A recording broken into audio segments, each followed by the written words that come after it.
Sure.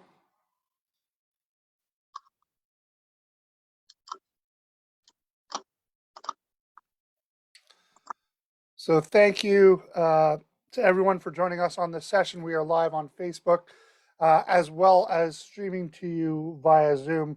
So for those attendees who are here with us live, you can of course ask questions in the Q&A as well as the chat, and you can even raise your hand if you'd like to allow us to unmute yourself. So we will be going through the chat or the Q&A first, and then going to the chat at the end if we've missed anything in the Q&A. And then lastly, looking at those who've raised their hands.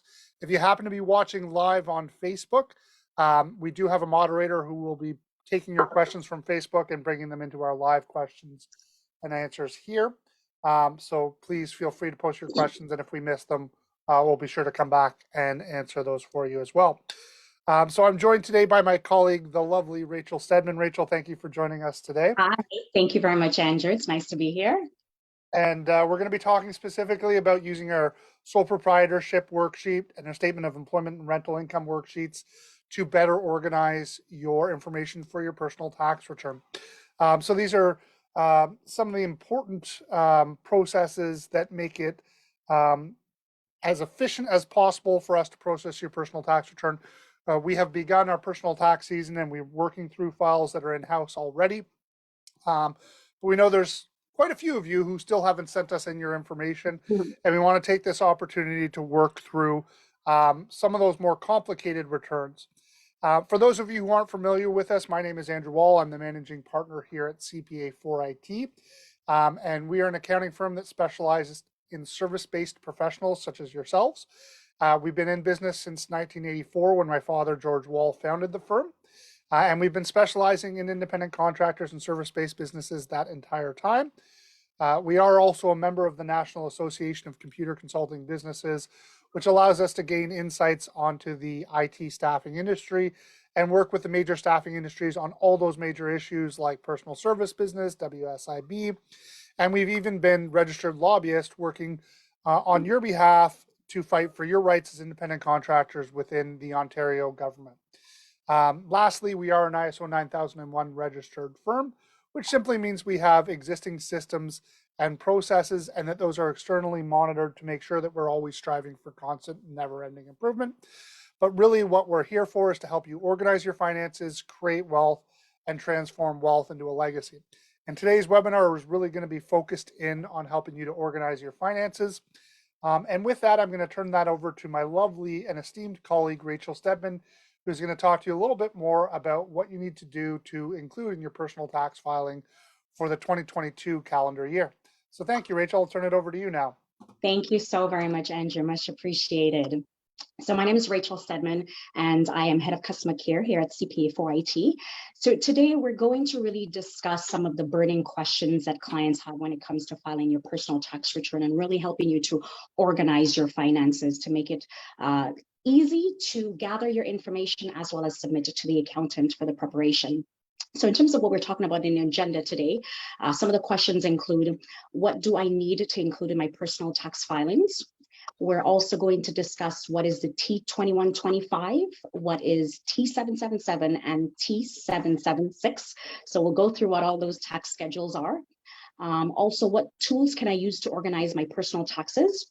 We will then touch upon when is your tax return due and how you should prepare your taxes, and when will you get your notice of assessment, and finally, of course, when will I get my refund, or when do I have to pay my taxes by? Okay, so when we're looking at, being a self-employed individual, or I should say, when we're looking at filing a tax return, okay, all individuals are required to declare your worldwide income. There are certain circumstances whereby individuals get T4 slips or get T5 slips, but there are also those unusual conditions where individuals are self-employed, where they have to prepare a tax return in collaboration with a statement of business or professional activities, a statement of employment expenses, or a statement of real estate rental. So it is very important that each individual educate yourself in terms of what are your tax obligations and what are the different things that you are allowed to deduct within your tax returns. And that's pretty much what we're going to touch upon a little bit today. So when we look at the statement of business or professional activities, so big question again, what is that? What is the T2125? It is a statement of business activities which is used to calculate your business or professional income as a self-employed individual.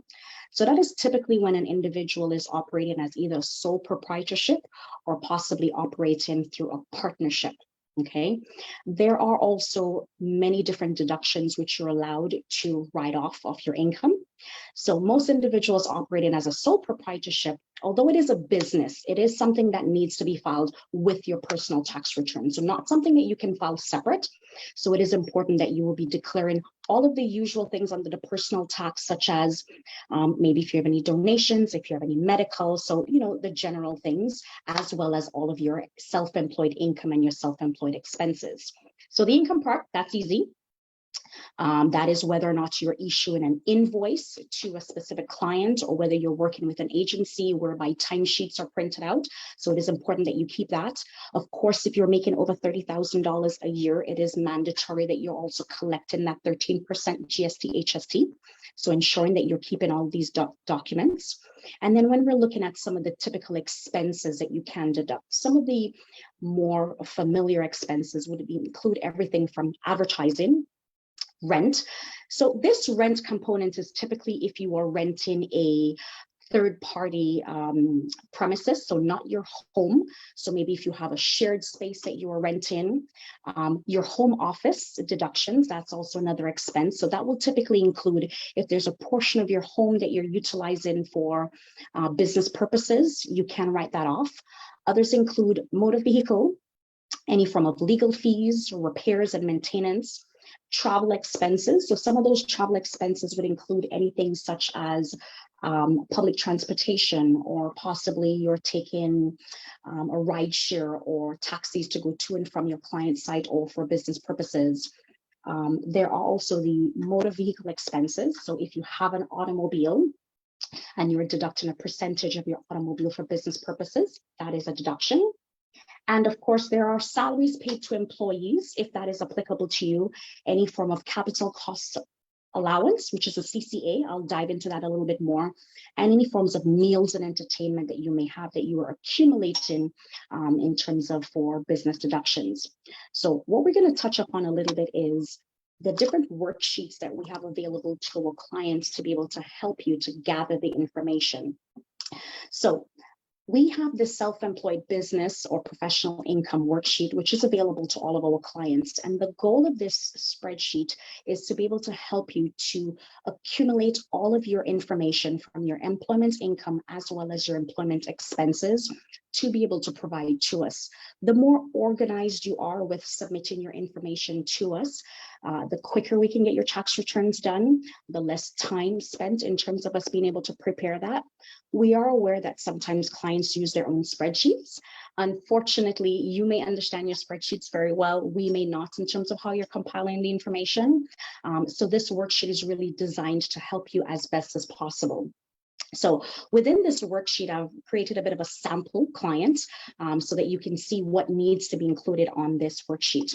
So we typically start off at the top where it is very important that you are including what year you are filing the T2125 for. So for example, assuming that you're up to date with your tax filings and you'll be looking at 2021, hoping you're not behind. I should say, sorry, 2022, hoping you're not behind in providing prior years. But if that is the case, it is very important that you do identify that. So one of the main things that you need to provide to us, of course, is your name. Okay, as the individual that is self-employed, as well as if there is any specific business name that you have.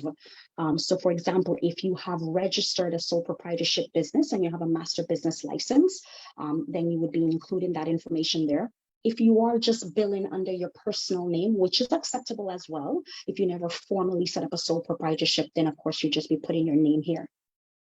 It is going to be important that you are putting the location of your business. So that will typically be the head office of your business, which for the majority of clients would be your home office. Okay. Another thing that is important is that you do put the period under which you are declaring this self-employed income and expenses.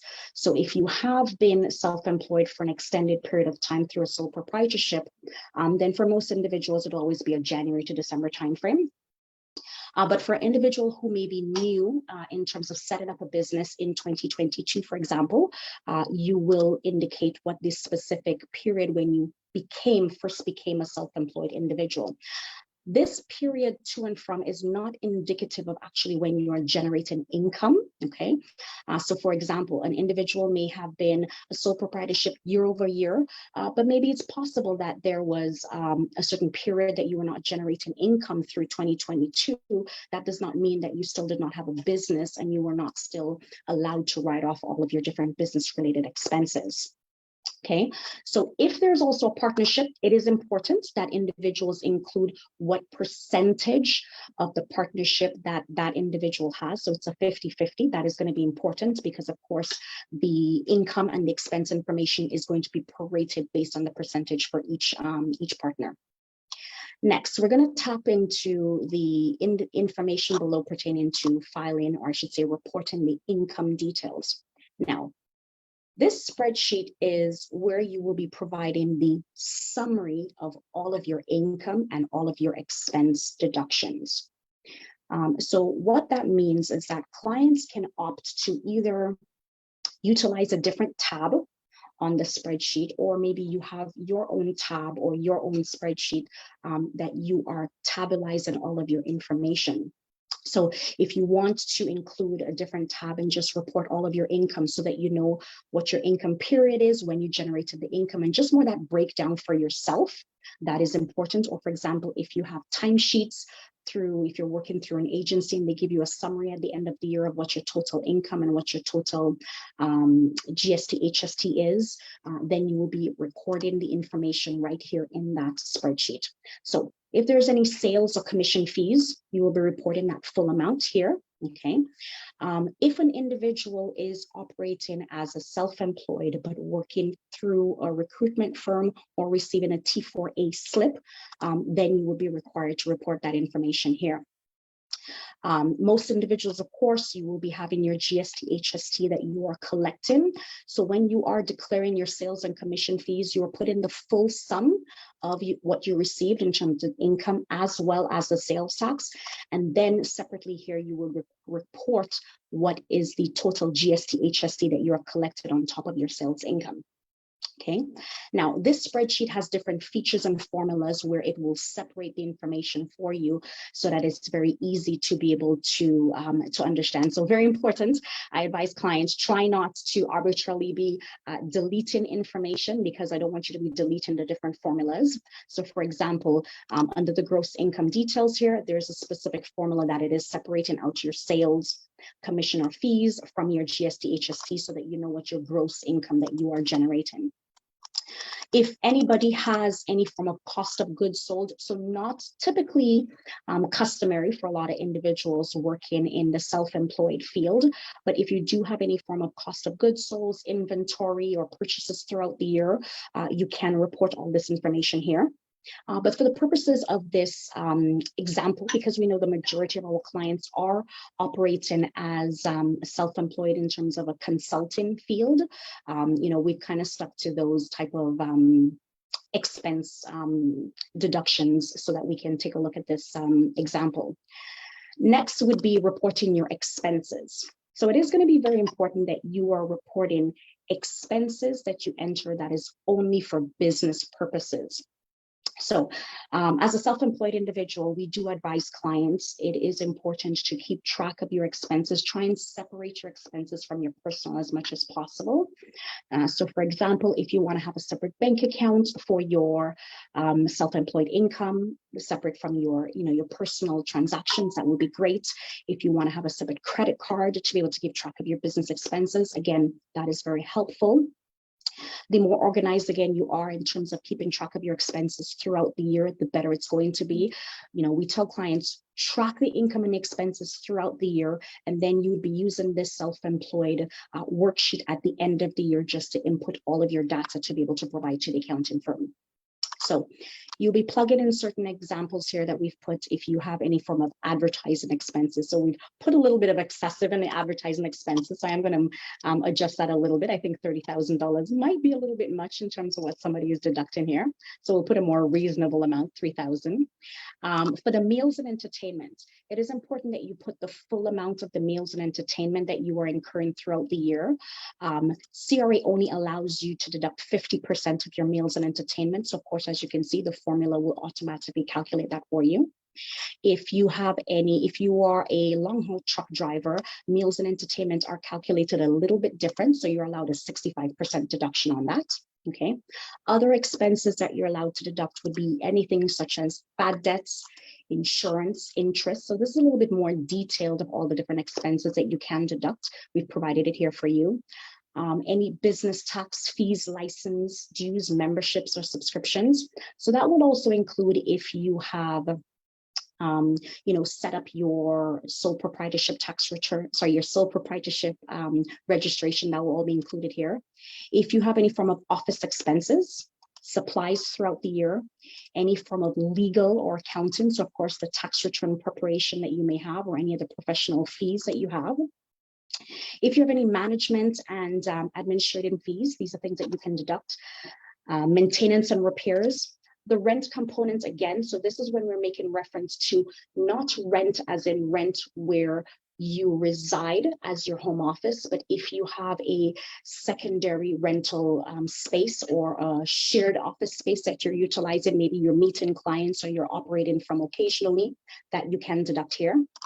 Any salary or wages and benefits, you can deduct. Any form of property taxes that you may have, any travel expenses. Again, so the travel expenses would include anything such as transportation for Ubers or public transportation, any telephone and utilities, fuel costs. So these fuel costs are separate from if you have a motor vehicle, which we'll touch upon a little bit.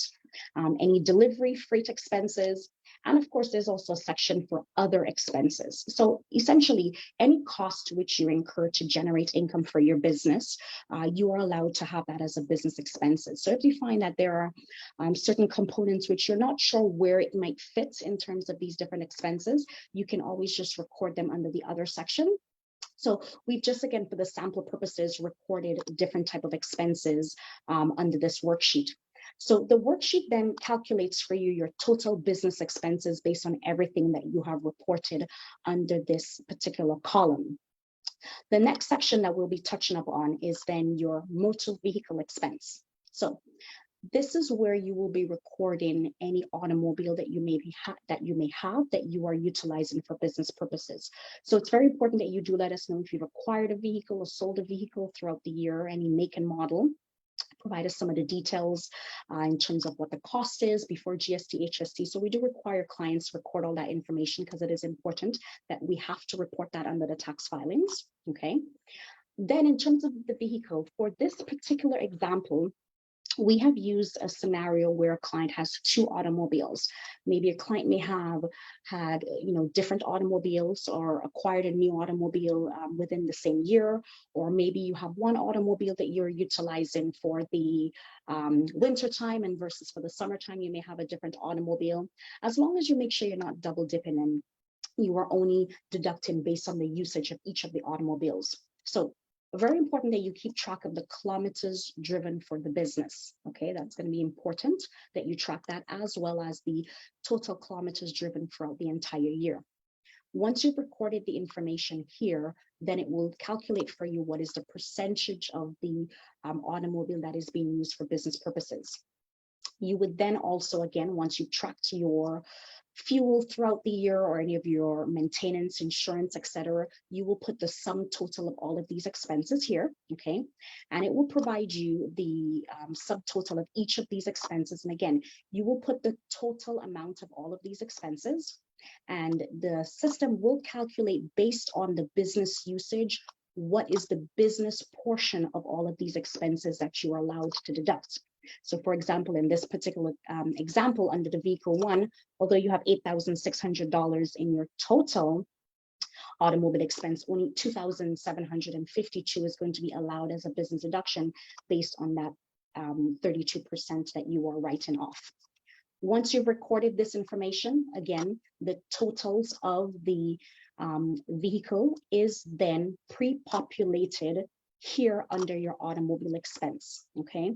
So again, this section is where it's going to populate all of the information that you are recording on this worksheet. The next component is the business use of your home expenses, okay? So again, this is now where we are recording the percentage of your home that you are utilizing for business purposes. So you will calculate the square footage of the area of the home that you're utilizing versus your total usage of the home, or your total square footage of the home. And again, it will provide you the percentage of the home that is being used for business purposes, which in this calculation is 26%. You would then, again, whether you want to use another tab or have a separate Excel spreadsheet that you want to tabularize all of your home expenses throughout the year, you will report the totals here.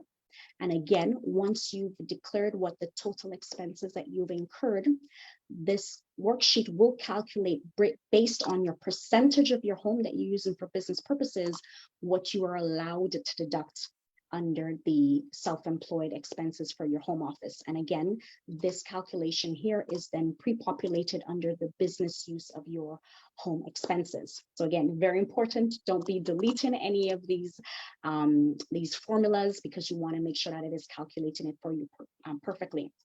Now, there's also the section for office equipment purchase and or sold throughout the year. So there are also other expenses which you may have had, such as maybe any form of assets that you've acquired throughout the year. So any asset would be something that you've purchased, which is typically over a $500 cost per year, and is something which because you have use of that particular item for over an extended period of time, it's not deemed as an expense, but it's deemed as an asset, and that is depreciated over an extended period of time. So it is important that you put any of these assets that you acquire separately here. And then what we will do is that we will then amortize those expenses under the personal tax return preparation for you. So these deductions are not pre-populated here. This is something that we have to do manually for you. So once you've completed everything in this particular worksheet, the information that it provides for you is the following. So it'll tell you what your total business expenses were. So this is 16,300. So these were all of, again, these expenses that we recorded here. It will then tell you what your net income before business use of home and auto.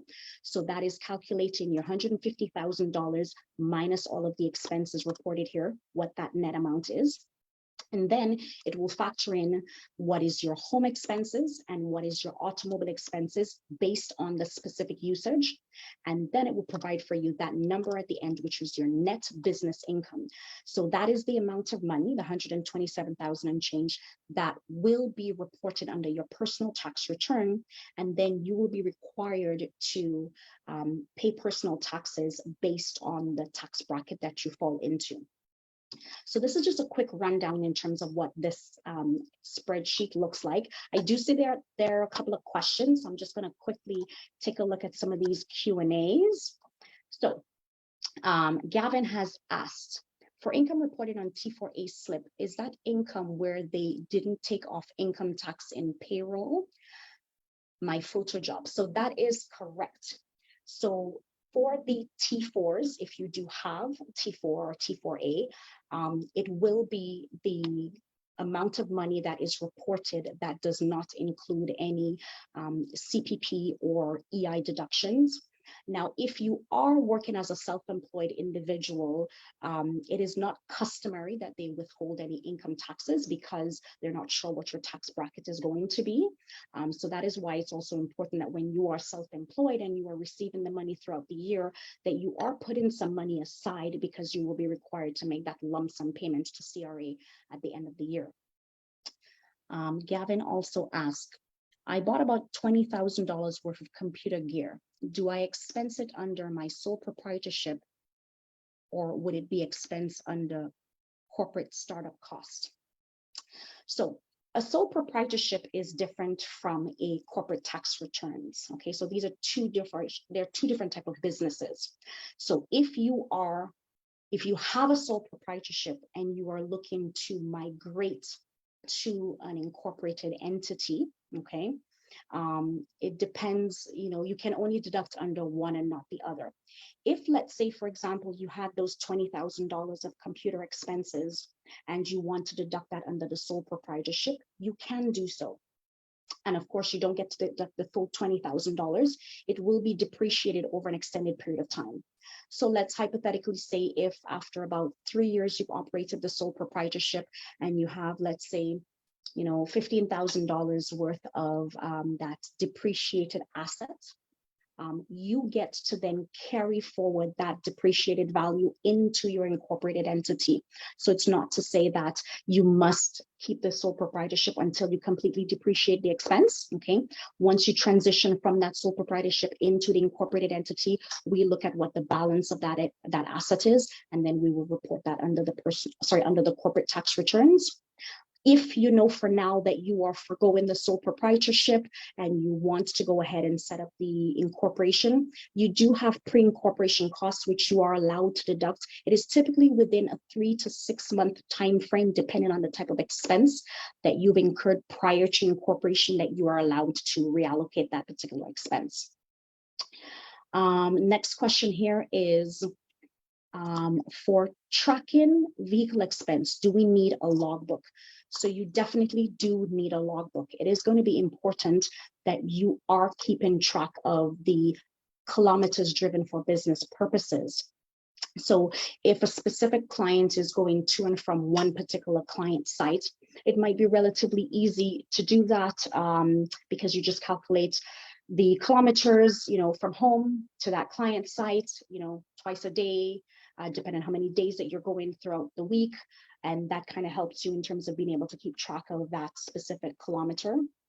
But there are also those other use of your automobile, such as you drove to the store to buy, a new computer, or you drove for some meals and entertainment. Maybe you're doing some business promotional expenses that you can deduct there. So those you will need to manually track that.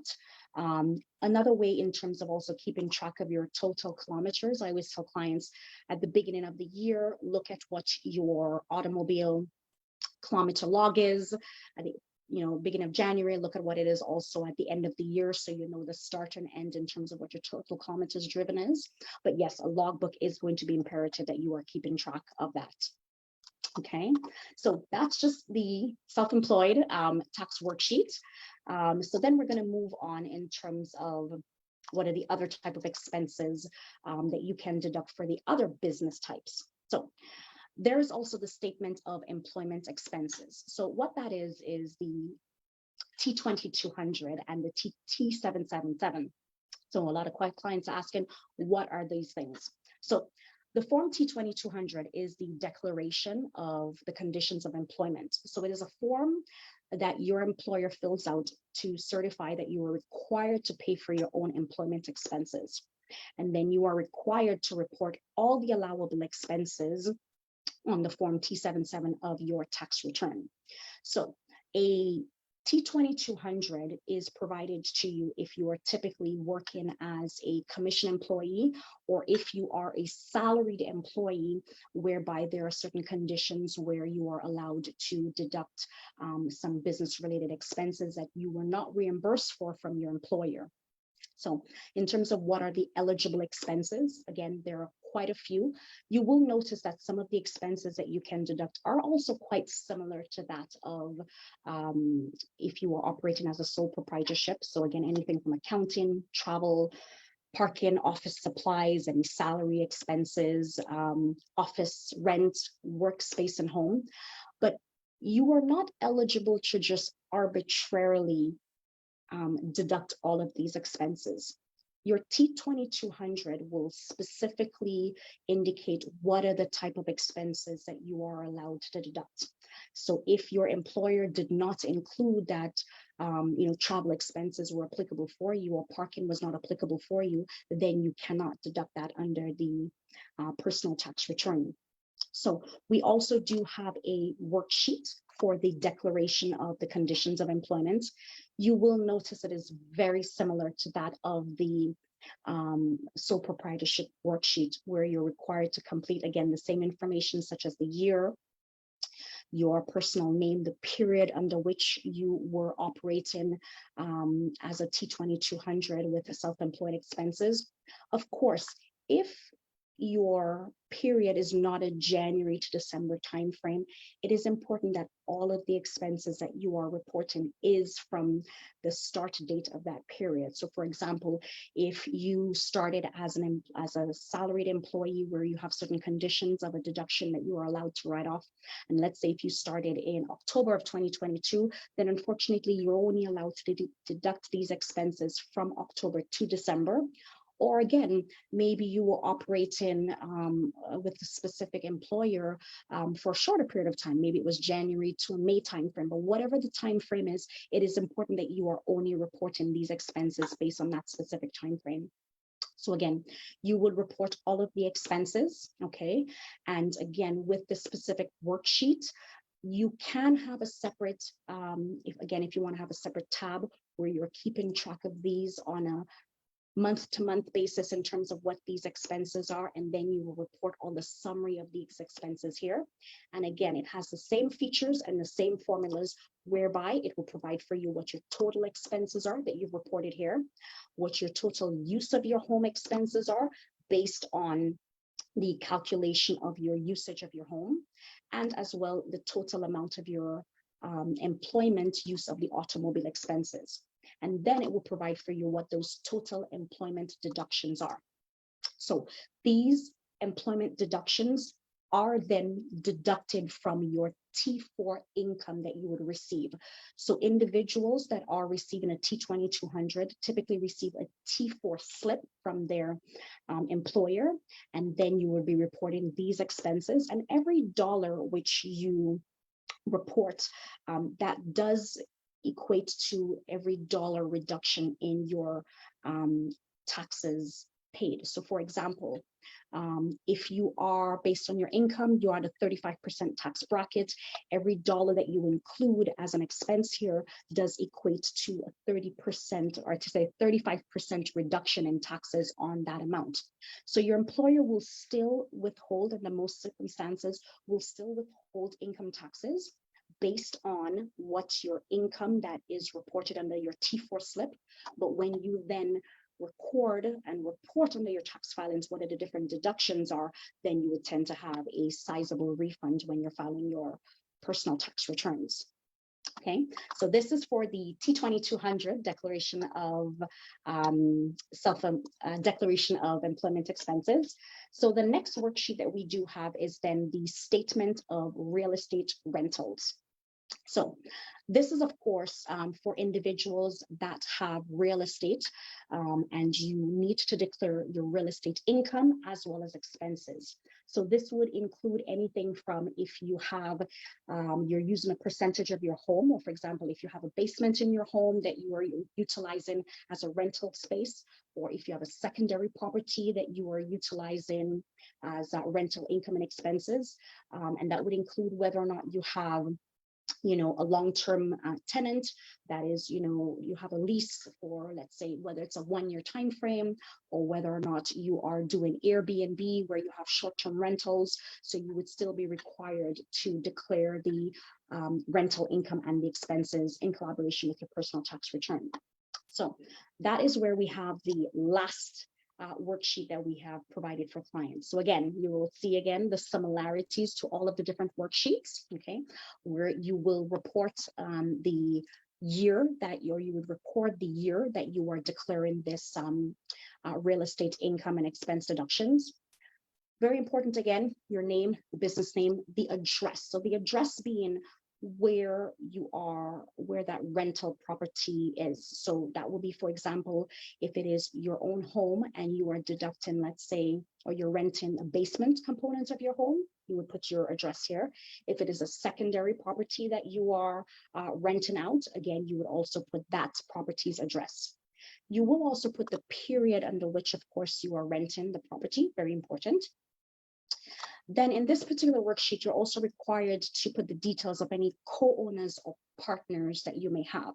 So for example, if you have this real estate property with a with a partner, with a business partner, it would be important that you put this individual's information, their social insurance number, the address again, as well as the percentage of the ownership. So that's going to be very important, because if you have a 50-50 or whether it's a 70-30 percentage ownership of this particular property, then that will also prorate the percentage of the income and the expenses that you are required to report versus the other person is required to report.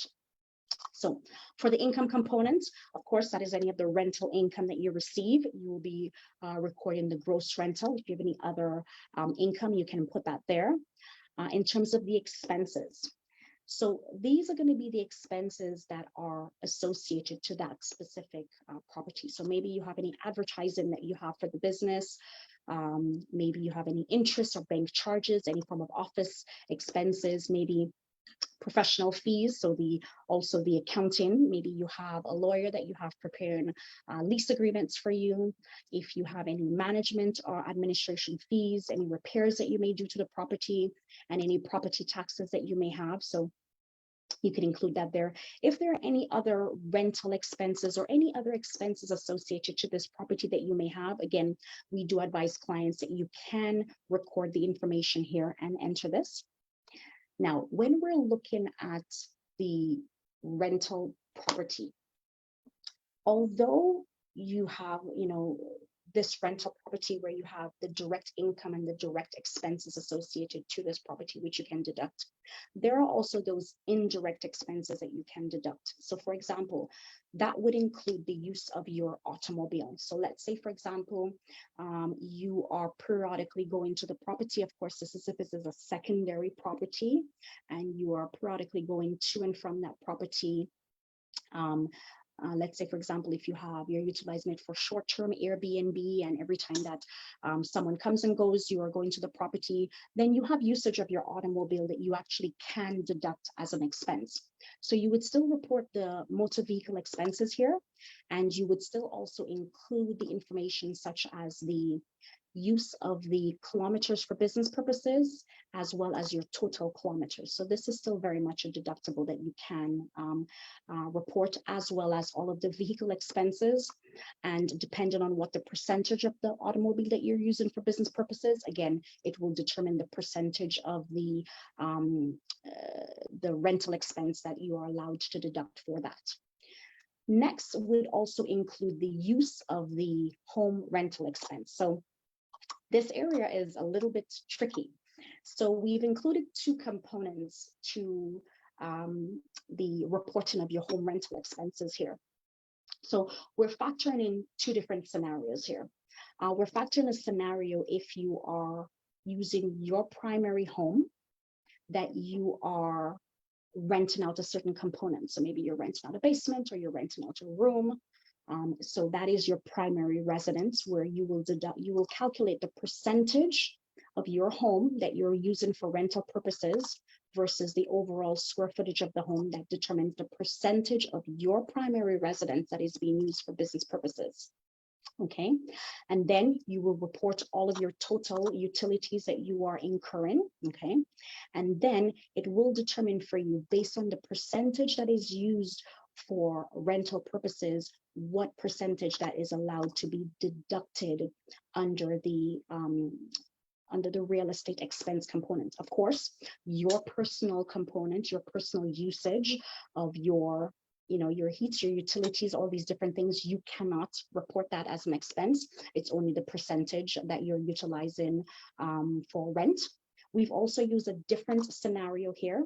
If you have a secondary property that you are renting out. So if you have a secondary property, so we're using the example that you are, utilizing the full square footage. So 1,200 of the 1,200 square foot is all being used for rental purposes, and then you would be able to report all of the expenses. And because you're using 100% of that property for rental income, then 100% of all of these expenses that you will be allowed to deduct. Now, if you are in the scenario that you do have a secondary home that you are renting, you still are allowed to deduct a percentage of your primary property, but of course it would be a lot less. So again, even if you have a secondary property that you are renting out, your home is still considered a home office. So for example, if you're doing short-term rentals where you have Airbnb, it's at home that you're booking new renters. It's at home that you are taking calls, or you are operating your real estate business. So you will still be able to deduct a portion here. So just because you have a secondary property does not mean that you cannot deduct a percentage of your primary property. You definitely can. But of course, if you only have your primary property that you are renting out a certain component, then the secondary component, the secondary property, this cell will be not applicable to you. So again, with the different features and the formulas, it will then also provide for you what is your total real estate expense, what is the net income before your real estate home and auto expense. And then we also do calculate what is the real estate use of your home. So you will notice with the real estate use of the home, it is calculating both for your primary and your secondary property, and of course, any automobile expenses. So in terms of the calculation on this, it's essentially saying that you've received a total of $30,000 of rental income, and after all of your rental expenses, the net real estate income is $8,900, which you will then be subjected to paying personal tax based on your tax bracket. Of course, if this property is co-owned by someone based on the percentage that you have determined here, then of course only a percentage of this real estate income will be reported under your tax return. So even if you may have, again, let's say a 50-50 ownership on this property, you still need to report the 100% of all of the income and all of the expenses. But then when you're filing the tax return, it will then adjust what your net real estate income is based on your percentage ownership of this property. Okay, so that wraps up in terms of the different the worksheets that we do provide. So again, when we look at what tools you can use to organize your personal taxes, we just touched up on all of the different tools that we do provide to all of our clients, which is again, the self-employed statement of business and professional activities, the T2200 declaration of conditions of employment, as well as the statement of the real estate rental worksheet. The reason why compiling the information again is very important, and organizing it is very important, is because it helps us to be able to have all your information in a cohesive manner so that we are able to process your personal tax return. So even if you may have, again, your own Excel that you are utilizing to track your day-to-day expenses, you will then compile all that information on the different worksheets that we are providing to you. Now, when we're looking at when is my tax return due?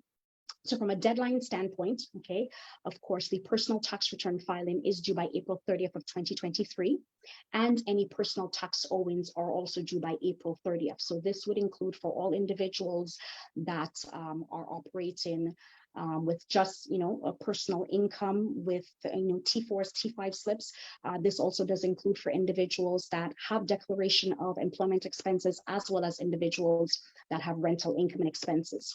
But if you are operating as a sole proprietorship, it's a little bit different, okay? So your sole proprietorship taxes are still due by April 30th. Oh, my apologies. They are still due by April 30th. And any GST, HST is also still due by April 30th. But the actual submission of these returns are actually due by June 15th.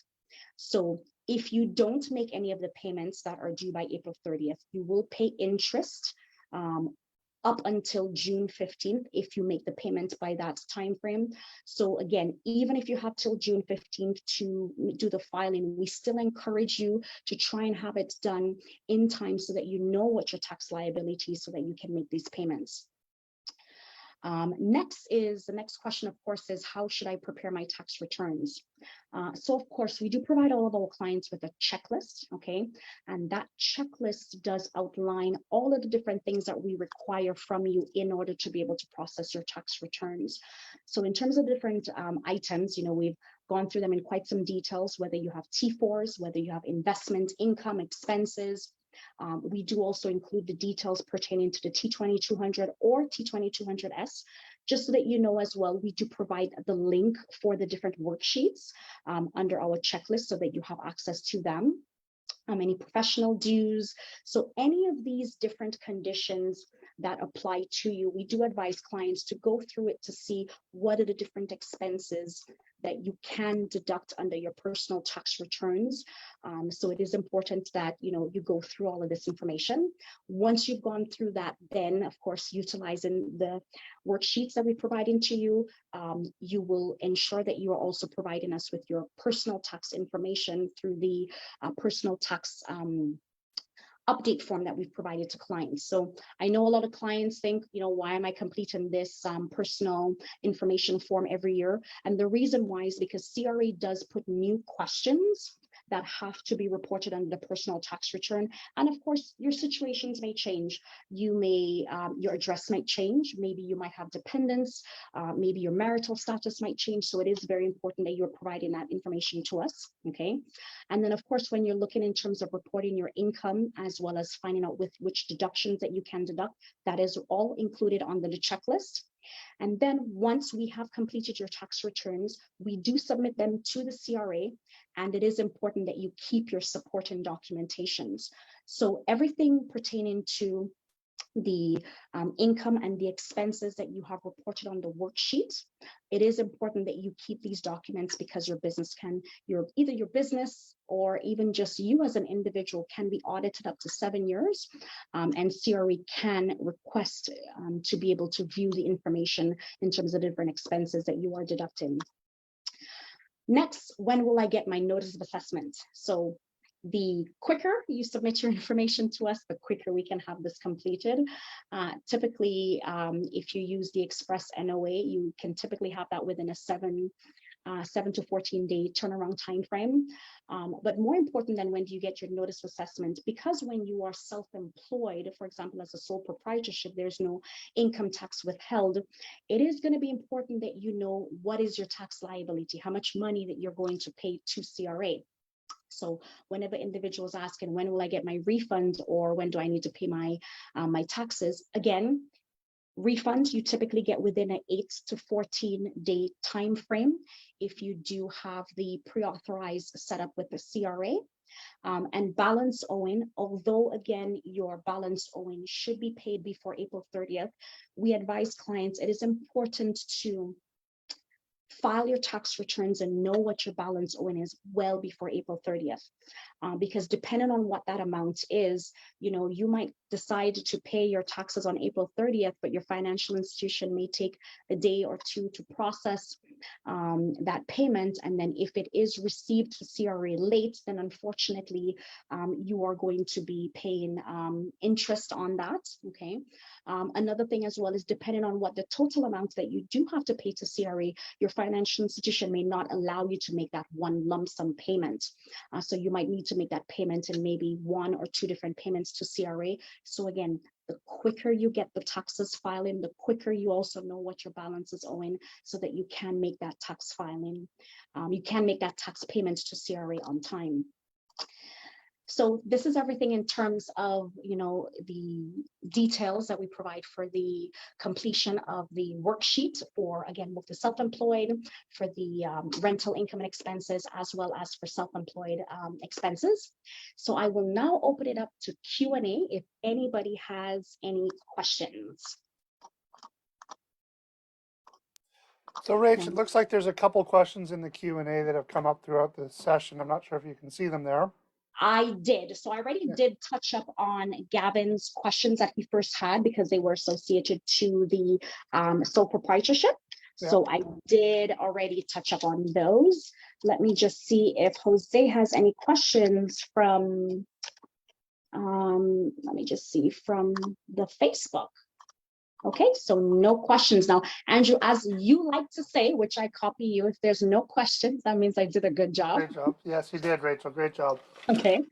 So again, I know it's a lot of information to digest, but again, as Andrew says, when he started off the introduction, one of the main things that we like to, we pride ourselves on helping our clients is to organize your finances. And, although most people only think of it as organizing your finances for a business, even as an individual, there are certain certain components that it is important that you organize your finances to really be able to help you to reduce your tax liability. So, utilizing these tools that we do provide to our clients, it is geared at helping you with that. Again, with all of our clients, we have provided links with the access to all of the different worksheets. So we really strongly suggest that you utilize these tools. I mean, we're early enough in the tax season that clients can start to utilize this in order to be able to provide the information over to us. And of course, once you have everything ready to submit to us, you can upload all your information through your Listio platform, which is your secured document management system. And then we can get everything taken care of for you. The sooner, the better. Great. Thank you, Rachel. Much appreciate your time. And thank you, everyone, for joining us. And we'll see you at our next webinar. Thank you. Have a good one. Bye, Andrew. Bye for now.